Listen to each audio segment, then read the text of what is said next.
Subscribe and press the bell icon to enjoy more exciting and enlightening videos from the here.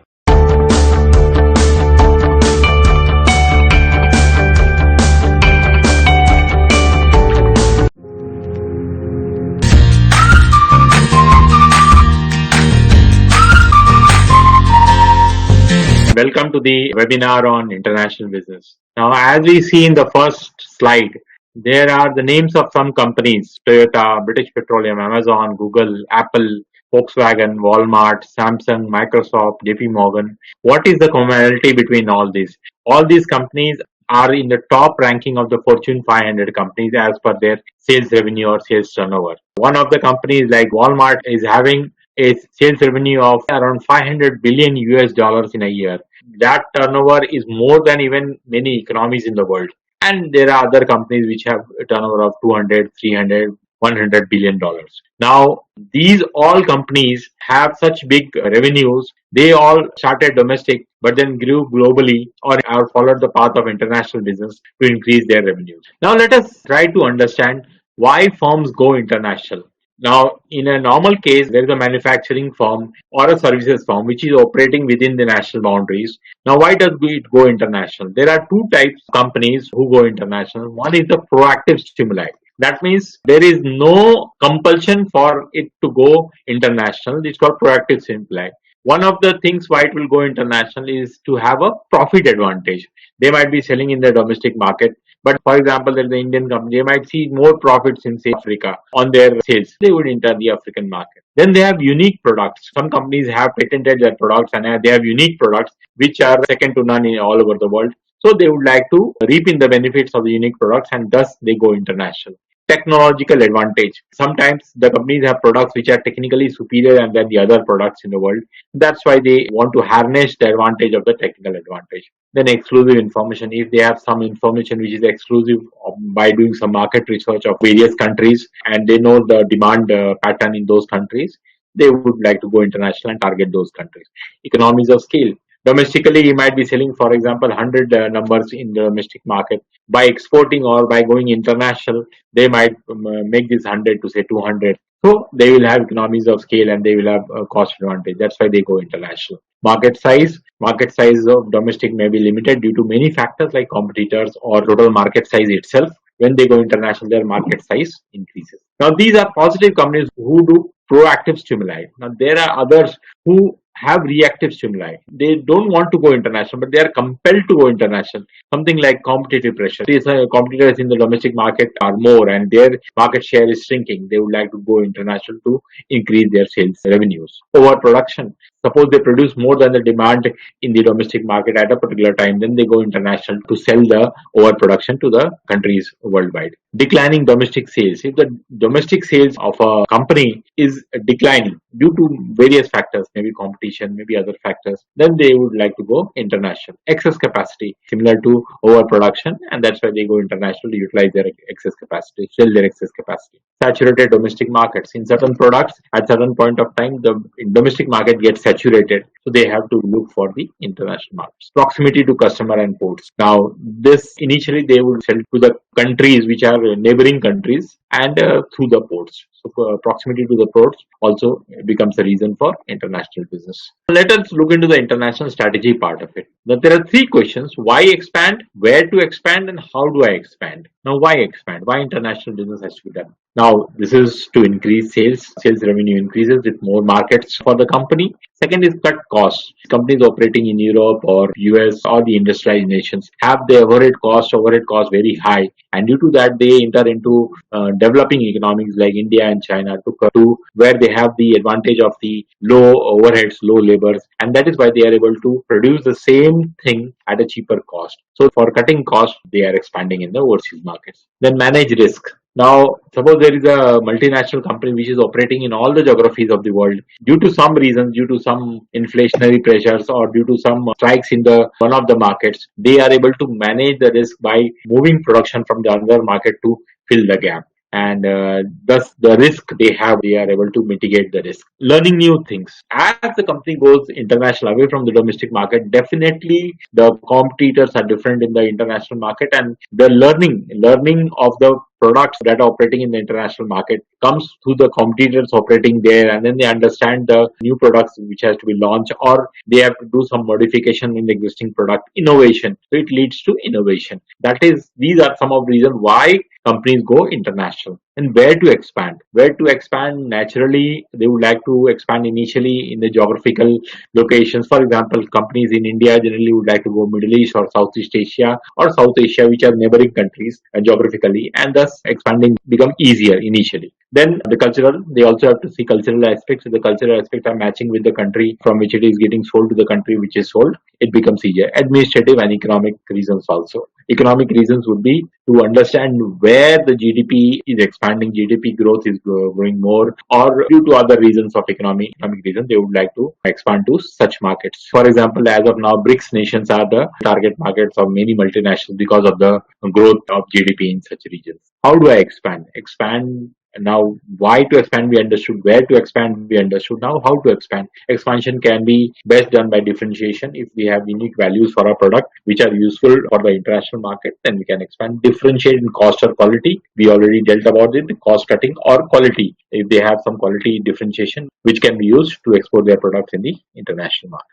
Analysis of international markets. Now, the strategy is done. Now, how the companies go analyzing of the international markets. One is GDP and GDP per capita of the country. Total GDP is one factor, and GDP per capita shows how rich or how poor, and what is the level of middle class, what is the level of poverty, and what is the level of rich people available in a particular country. This leads marketeers according to launch products which are suitable for the various level of markets. Density of population. If the population of a country is very dense, naturally there are more people for the markets for their products, and thus it increases the chances of getting more sales revenues in such countries or places. Presence of tariff barriers and non-tariff barriers. Every country has tariff barriers, the import duty levy on the various products. So that should be seen, what import duties are levied on various products. Some countries like USA sometimes, and other countries sometimes might issue non-tariff barriers. Non-tariff barriers like anti-dumping. Anti-dumping is a duty which is levied on an exporter when the cost of production of the domestic cost of production is lower than the selling price of the exporter. So we have to see whether there are non-tariff barriers available in the country and whether they are levying on the cheaper products. Then also it has to be seen whether the country is member of any free trade area. GCC full form is Gulf Cooperation Council. It comprises of 6 countries in the Middle East region: UAE, Oman, Saudi Arabia, Kuwait, Bahrain, and Qatar. These 6 countries are having a free trade agreement so that the goods pass through each country without levy of any duties. There is NAFTA, North African Treaty Agreement. Now, NAFTA countries comprise of the USA, Mexico, and other countries in the North Africa, including Canada. So this has to be seen when we are selling to particular countries, whether the countries among them they have import duty, they have free trade zone, and accordingly we can analyze the international market. Foreign market entry strategy. Now, if when we are moving from domestic to foreign market, there are 2 types of strategy which can be used. By production in the home country, that you produce the good or you manufacture the goods in your own country and you export it. Simple exports. There's a company called Electro-Pneumatics. They manufacture, they produce their products. These are CNC tube and CNC machines, CNC machine tools, and then they export these to various countries. In India, they hardly have any competitors. Competitors are generally the Taiwanese. So even in the export market, they face a similar competition, but they have only manufacturing plant located in Pune. They don't have manufacturing plant overseas. Now, with production in the host country, when a company becomes bigger, it tries to expand with having production facilities all over the world, and then they invest in those countries, and then they sell by having manufacturing location in the host country. For example, companies like Konecranes and DMAC. Now, both are now joined together. Earlier, they were separate companies. Both have manufacturing facilities in India. They sell overhead cranes, and by not only India, they have manufacturing facilities in all the countries, all the important countries of the globe, and accordingly, they sell in those markets. So that is production in the host country. ArcelorMittal has manufacturing plants all over the world, and thus it markets the product by producing in the host countries. Now, with production in the home country, let us see the foreign market entry strategies. How does one start exporting? Now, initially, there are certain merchant exporters. These merchant exporters buy the goods from the manufacturing company, and then they export by having some contacts in the export markets. So the initial start of exports is through the merchant exporters. Here the advantage is that there is very less risk for the exporter, for the manufacturer simply sells it domestically to the merchant exporter, and merchant exporter does all the formalities of exports and finding the market for the manufacturer. And also, but here the disadvantage is the information of export markets for the manufacturer is very limited. So the volume is very limited in such cases. Then exports through trading company. Now there are trading companies like Mitsubishi, Marubeni. These are Shoga Shosha of they are all Japanese companies. Now these trading companies have branches all over the world, and due to that they have great information of the products and demand and supply all over the world. So exports can happen through these trading companies. Then export can happen also through e-commerce. Once a company has its own website, they can link the website. They can ask for inquiries on their website. They can convert the website to give information in various languages, and they can get inquiries from worldwide on this website. Now here example is direct exports through overseas intermediaries. Now fourth is the next level, that is after the trading companies, after the merchant exporters and the e-commerce. Now a company says, no, now I have become bigger, I can spend some money to find in overseas intermediaries who are called distributors. They are distributors in the global market,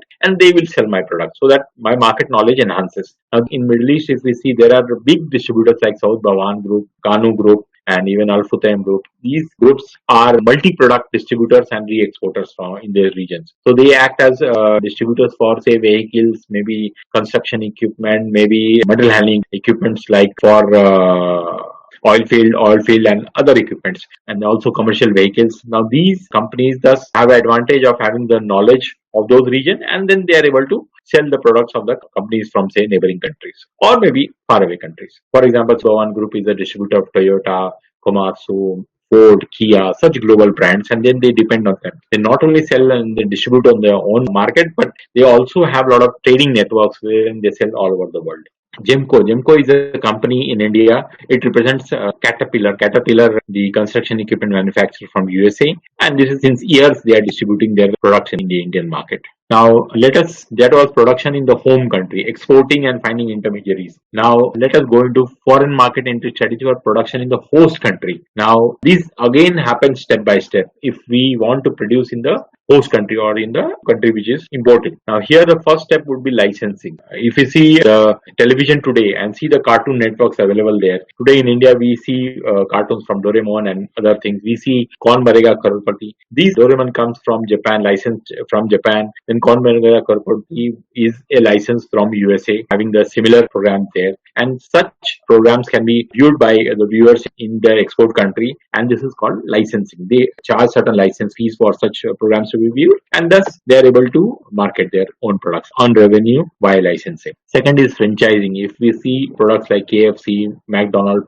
Domino Pizza, Pizza Hut, all operating in India, they are all franchising model. They give franchising to various businessmen, and these franchises are having the training from the actual manufacturer, and these manufacturers impart training, and they, according to their own ways and means, they are able to guide the franchisee, and the franchisee runs the business with the help of the actual KFC producer, McDonald's also. Then for franchising, of course, they charge cost for the joint venture. Now next will be the joint venture. When the companies want to expand, they also licensing, then franchising, and then they want to enter into the another market with the help of some joint venture agreements. For example, we knew Hero Honda. Now, Hero Honda from Japan had joint venture agreements with the Hero of India for manufacturing motorcycles. It went on for years. And when in India, the foreign direct investment rules were relaxed for the manufacturing companies, Hero and Honda separated, and both are manufacturing according to their market segments. We also have Toyota Kirloskar. Toyota is having a joint venture with Kirloskar to market their vehicles in the Indian market. Turnkey operations. Now, these turnkey operations are known as project exports. And now there are companies in India, for example, like L&T, BHEL, in countries in Africa, in Latin America, or in Middle East, they have project exports. That means they are projects like turnkey projects, for example, a power plant or a construction of a dam, construction of a road network. All this is done by these companies, and then they export to other countries, and these are known as turnkey operations or project exports. They employ man, material both, and then they export to various countries. There is one example of joint venture is Brunton Wool Wire Rope Company in Jiblali in Dubai. Now this is a joint venture of Usha Martin with the Brunton Wool of European origin, German origin, and then they have joint venture to manufacture it in Dubai. Foreign market industry production in the host country, we reach till joint venture. After joint venture comes acquisition. Suppose there is a company which wants to sell in the overseas market, but they don't want to have any greenfield project. That means they don't want to start any project, any greenfield project from the scratch. So what they do, they acquire companies globally. There is a group called Kion Group. It is a European group, and they are a financial investor, and they have collaboration with Linde, and also they have various brands globally. They have Baoli in China, and they have Linde in Germany, and some other brands. Around 10 years back, they acquired Voltas Material Handling Division, the forklift manufacturing company. They acquired, and the Voltas became one of the brands for the Kion Group. Now Tata's, they sold it because it was a profitable business, but Tata sold it because they did not want to face competition with Toyota, which was entering the Indian market. So this is an example of acquisitions. Then there are foreign institutional investors. Acquisition is you run the manufacturing plant, have the brand, and sell it in those markets. But foreign institutional investors, they just invest money on various companies which they think will be profitable. They invest money for 3 to 5 years, and then they reap profit out of it. Now we have foreign institutional investors globally, which are now operating in India also, like KKR and SoftBank. They invest in the for example, Byju's has investment from SoftBank. They invest in the projects which are going to reap them bigger benefits in future in 3 to 5 years time. Then we have 100% foreign direct investment. Now if a company says, I don't want to acquire companies, I want to have my own greenfield project, now these are known as 100% foreign direct investment. Indian companies like Tata, they have, this is the example of acquisition. They acquired Tata Tetley in the UK around few years back. Then they acquired Chorus to form Tata Chorus, a steel company. They also acquired Jaguar Land Rover from the UK, and thus they have brands operating all over the world. They even acquired Daewoo Trucks from Korea, and that is one of their brands. Now Mahindra, their tractor division, they have manufacturing facilities in China, they have manufacturing facilities in USA, they have manufacturing facilities in Australia. They have not acquired companies in those locations. They have their own manufacturing setup, and they are having a good market segment of those markets. Companies like Usha Martin is the world's one of the largest manufacturer of steel wire ropes. They have acquired companies, they have established companies as early as 1980s.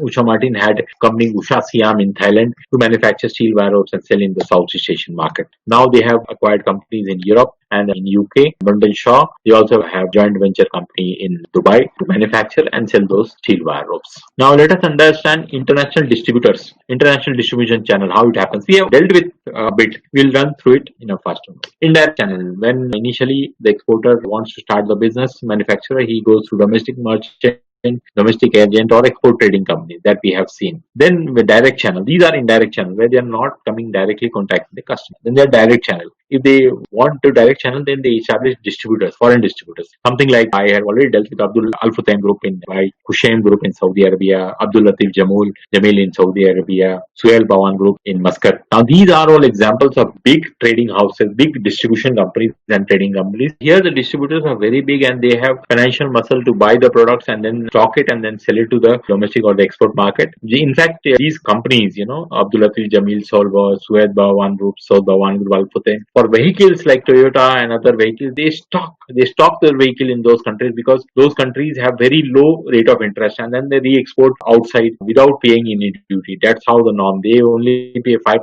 duty, and that also they get it back. So at 0% duty, they export to all over the world. So these countries literally act as trade-free zones. Then we have foreign agents. Foreign distributors have financial muscle to buy the products and stock and sell it. But there are certain smaller companies or smaller individuals who cannot buy the product, so they just act like agents of the exporting company, and they will make the sales happen. After the sales happen, the sales proceeds directly go to the exporter, and these companies will get some agreed commission on their part of the sale. Then we have foreign retailers. Foreign retailers are generally for consumer durables and FMCG brands, like for watches, for jewelries, etc. State-controlled trading companies. In India, we have companies like MMTC. They control the purchase and sale of various iron ore, coal, and various goods which they buy in bulk quantity from all over the world, buy or sell in bulk quantities all over the world. Then we have end users. Sometimes for projects, especially for project exports, the exporter, he deals directly with the end user without any agent in between, because the volume of the business is so high, they may be into thousands of crores. So then you deal directly with the end user.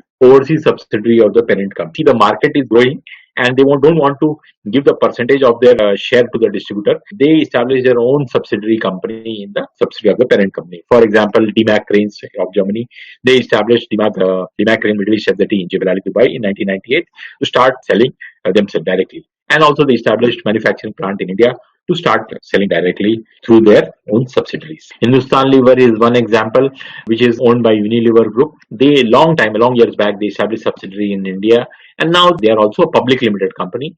And of course, so they operate in the Indian market in this way. Now we have seen the international marketing strategies, and we have seen how companies go about exporting or investing in various countries. Now let us see how does international logistics work. Modes of transportation for international logistics are land, air, and water. It has to move from one place. Suppose there is a manufacturer in Pune, so it has to move from Pune to Mumbai by land, and from Mumbai, say any of the port, JNPT or Mumbai port, they have to be exported to the country of destination country. And also, if the goods are perishable goods like flowers, vegetables, they are generally sold.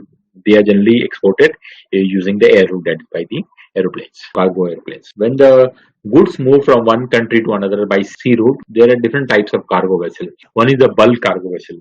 Now, bulk cargo vessel is for goods like say iron ore, coal, different types of minerals, which has to be transported in bulk. So these are known as bulk carriers. Then we have break bulk. For example, machineries, huge machineries which cannot in containers, they have to be transported using break bulk vessels, in which the goods sail in the vessels. And the third is the ro-ro vessels. Now vehicles which can be driven through vehicles or say forklift trucks, they go via ro-ro vessel. Here is a photograph of a ro-ro vessels, wherein there is a roll-on, roll-over. The vehicles go drive directly inside the vessel. Then fourth and the most important nowadays is the containerized vessel. Now goods when they are inside a container, they are safe and less problems occur inside the container. So there are different types of containers which are used for exporting goods from one country to another. Then we have multimodal transport. Now these, as we have seen, goods maybe they have in another in the export country. Now multimodal transporters, they will pick up the goods from the exporter's manufacturing plant, and then they will ensure that it reaches directly to the importer's customer site. Now these are multimodal transporters. That means they deal in multi modes of transport. International logistics, packing, export seaworthy packing. Now the goods, they go inside the container, but when they travel through the sea, say for 3 weeks, 4 weeks, 5 weeks, and during this time they are affected by the corrosion from the sea, and due to that there is this export seaworthy packing, wherein the vacuum is created inside a plastic container, and in this packing the goods go, and this will avoid corrosion to happen on the various. Suppose there are some machines to be said, avoid corrosions. Then packing problems are weight, sometimes breakage. Sometimes goods might break, moisture might come in, causing corrosion, temperature might be different, pilferage, sometimes there might be theft. Now, third thing is of international logistics, cargo or transport insurance. Of course, we sell the goods, we pack them safely, and suppose it happens by God's will that the ships they sink. Now, if the ships sink, and if the goods are not insured, all the amount will go in vain. So that is why companies do the marine insurance. Marine insurance to ensure that even if the ship sink in the sea, or if there is a pilferage, they will get back their amount. Freight forwarder or custom house broker. Now, as we see the multimodal transport operators, there are these freight forwarders who does all the documentation plus the logistics work as an agent, and so these freight forwarders are very important in international logistics. Custom house brokers are generally the import agents. Now, suppose the goods are imported in a particular country, these custom house agents pay the duties and they do all the documentation to see that the goods come to the importer. Let us see export documentation. Now, international business, initially in the export part, the documentation has to be done. First is the ITC-HS code of products. Now, every product is internationally, they are classified into ITC-HS code. These are numbers given to various products, various category, and then various subcategory and the various products. Then we have export license. Export license is a must. Export letter of credit basically promised by the importer that suppose the exporter manufactures the goods and exports it, and through their documentation they get their money back. This is called the export letter of credit. Commercial invoice, of course, commercial invoice of the goods, either domestic or international, it becomes very important. Packing list. Packing list basically gives a list of sub products which go as a total whole while exporting the goods. And certificate of origin. Certificate of origin is very important because the goods have to travel from one country to another. So some importers they ask for basically a certificate of origin. Now these certificate of origins are generally issued by Chamber of Commerce in various cities, and they issue the certificate of origin on behalf of the exporter. That is, for example, in India, it is manufactured in India. Bill of lading. Bill of lading is when good is exported by using a vessel, using a ship. The captain of the ship they issue a bill of lading as a proof of the goods being shipped from one place to another. Inspection certificate. Some countries require their own inspection certificate through a third party agencies, and these inspections are done by the third party agencies before the export takes place, and they issue the inspection certificate. Marine insurance certificate, of course, if the marine insurance done, the marine insurance certificate is also issued. Consular invoice. Sometimes, let's say for example, in Latin American countries, the normal invoice cannot be read because they are all generally Spanish or Portuguese speaking countries. So the consular of that country issues a consular invoice in their countries. Now we come to Incoterms. Now these Incoterms become very important in international markets. Incoterms are some Incoterms I will deal with. I will deal with not Incoterms. These are basically international commercial terms followed internationally. The same terms are used for exporting or importing purpose. First is the CFR. CFR, say for example, cost of freight. When the manufacturer exporter says that I will manufacture the good and I will do the transportation, freight, etc. till your port, till the importer's port. This is CFR freight. That means cost of freight. That means they are taking the freight charge of the shipment. FOB. Now, if the exporter says the importer should send their vessel, send their own ship, and I will just put the goods on the vessel, that is free on board, no charges for putting the goods on the vessel, then it is on FOB or what we call free on board basis. Then we have CIF. Now, when the exporter, apart from taking the freight charge till the importer's port, it takes the insurance also of the goods, then they are on CIF, that is cost of insurance and freight. DDU, more than CIF is the DDU, wherein the exporter delivers the goods at the customer site location in their import country, and DDU is delivery duty unpaid. That means they deliver the goods at the customer site, but they are not paid the duty on it, import duty on it. That has to be paid by the importer. Last is DDP. DDP is delivery duty paid. That means apart from delivering at the customer side, they also pay the duty, and such Incoterms are used DDP for such transactions. Let us come to the letter of credit. We will do it in briefly. Letter of credit. There are various types of what is letter of credit. Now, letter of credit basically there is an applicant. The applicant is the importer. He goes to his own buyer's bank, and the buyer's bank issues a letter of credit to the seller's bank saying that when the beneficiary or the exporter exports the good and he produces certain set of documents, for example like bill of lading, commercial invoice, packing list, certificate of origin, these documents to the seller bank, original documents, the seller bank will send the documents to the buyer's bank, and buyer's bank will pay the money to the seller's bank, and seller's bank will pay the amount to the beneficiary. Now, using the documents sent by the seller's bank to the buyer's bank, taken from the beneficiary or exporter, using this document, the applicant or the importer, he gets his goods to the customs in their own country. So here by LC, what happens is, for example, if there is no LC and the buyer or the importer sends 100% advance payment to the seller, say of 100, say of, for example, 5 crores. Now, seller might get the amount and he says, I will not give you the goods, or says, I have not received your money. Then it is a disadvantage to the importer that they have to go for international court of arbitration. If the seller sells the goods to the buyer, buyer says, I'll pay after 1 month. It doesn't pay. Again, the seller has to go for the International Court of Justice to fight the case because there are different countries involved.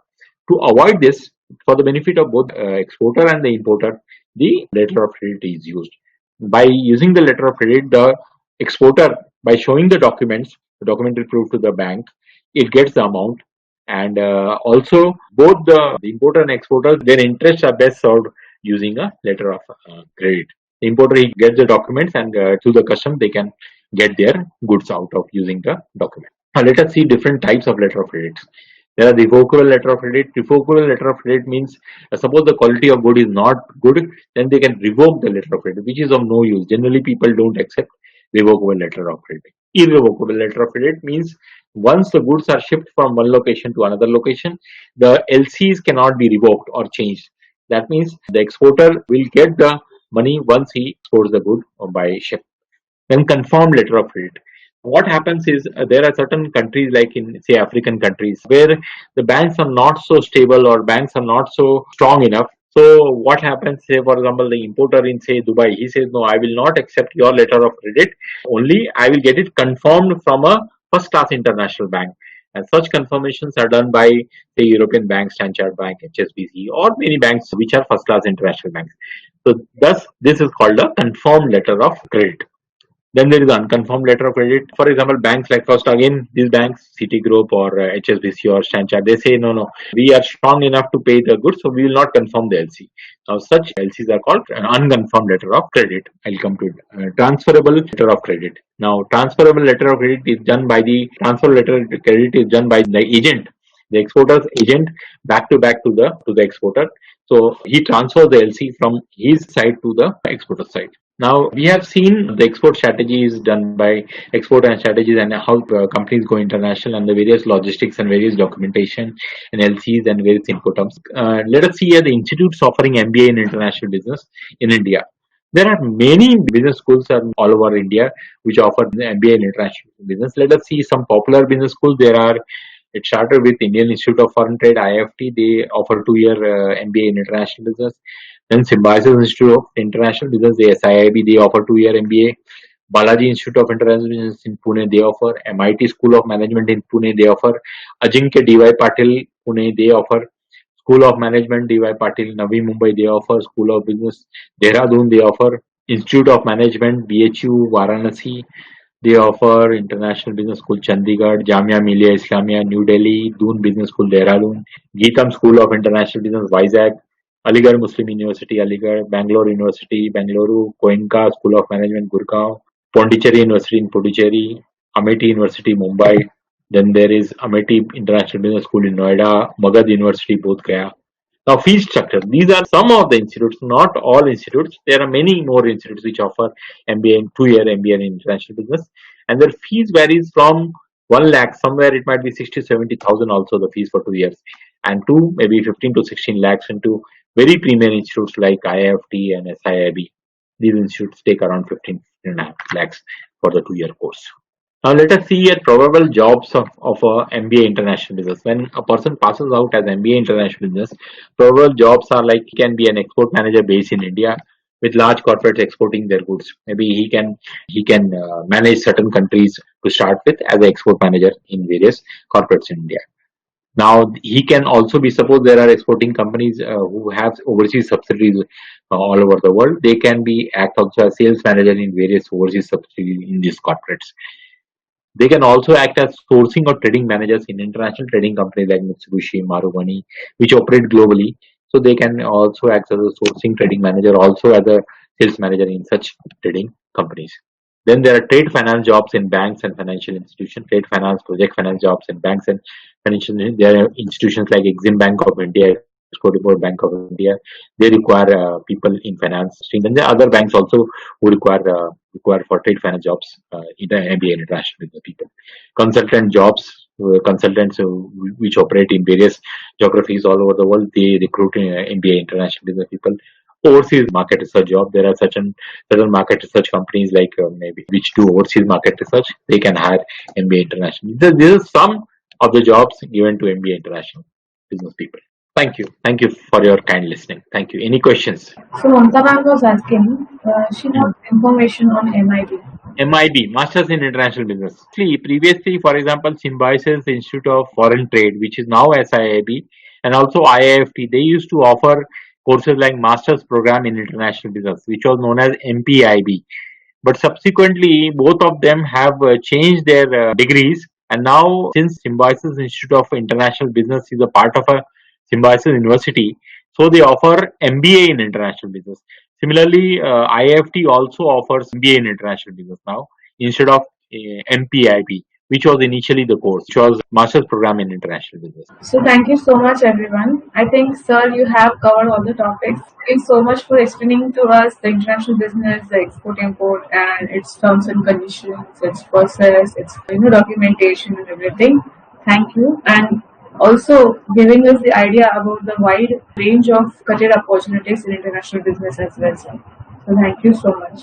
Thank you. Thank you. Thanks for the patience listening. Thank you. Thank you so much for your time. Thank you. Thank you so much, everyone, for joining us today. This webinar will help you in your future planning for international business. And thank you so much, sir, for your precious time and taking this webinar for us. Thank you, sir. Thank you.